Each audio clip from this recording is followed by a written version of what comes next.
What's up, guys? I hope you're all doing well, and thank you so much for popping into my review for Tron Ares. This is the third film in the Tron franchise. The first film coming out in 1982, and then the second film coming out in 2010. And now this film 15 years later. Hopefully it doesn't take too long to get a fourth movie made, because this film certainly does lay the eggs and plants the seeds for what could happen in the next film.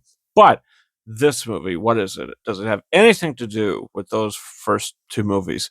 In a sense, yes. You know, Kevin Flynn, he is sort of the Luke Skywalker of the Tron films, and he's referred to as such. You know, he's the guy that created all this, the space paranoids, the Tron, the grid, the whole thing.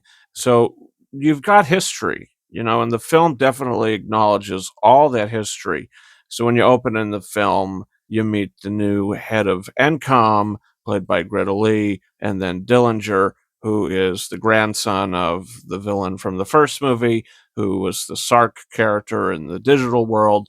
You know, his grandson is played by Evan Peters in this film. So the characters are related to the original characters in some way. I thought the way that the story played out, the whole entire story from beginning to end, I thought was okay. The biggest issue with this movie is the script. It feels like it has to tell you things that you either already know, over explain things that you probably shouldn't even be explaining. They focus a little too much on one thing, and then they focus a little too much on another thing. And it's like, okay, what is this movie really doing? It's hitting beats that we've experienced from the past. And it's doing that with wonderful visuals. The visual effects in this movie are stellar. They're stunning. The practical effects that are mixed into the whole thing. You know, not a single Tron film has been nominated for Best Visual Effects at the Oscars. And that's insane to say, because they are both technical winners and visual bangers. This film is the most beautiful film in the franchise by far, and hopefully it does get that nomination, because it is really well deserved. It brings you back into the feel and tone of 1982 when it has to. The surface level screenplay, you know, I couldn't really care the way that certain characters talked. Some of it just didn't feel very organic. There was a relationship with the Greta Lee character and a sister or a mother or something that she had that's, you know, you'll see in the film. None of that worked for me. Every time that she's sort of remembering her past and the movie's trying to have, you know, some emotion to it, it fell flat.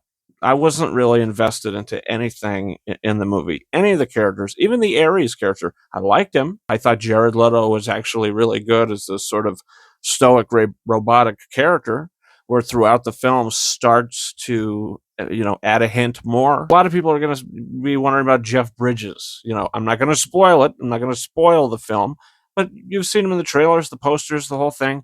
You know he's in there, and did they do him justice? I'm going to say no.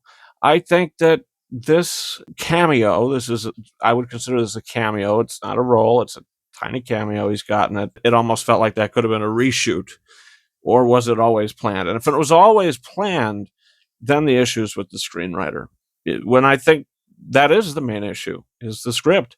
It's just a weak script. The soundtrack and score, you know, by Nine Inch Nails is awesome. You know, I don't think I like it as much as the Daft Punk soundtrack to Tron Legacy.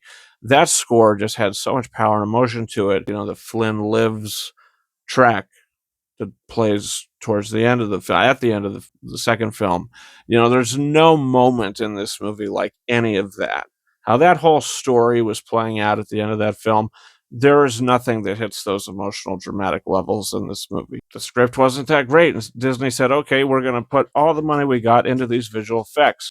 I don't think it's a bad film. I think it's the weakest Tron film. Speaking of a Tron film, Tron's not even mentioned in this movie.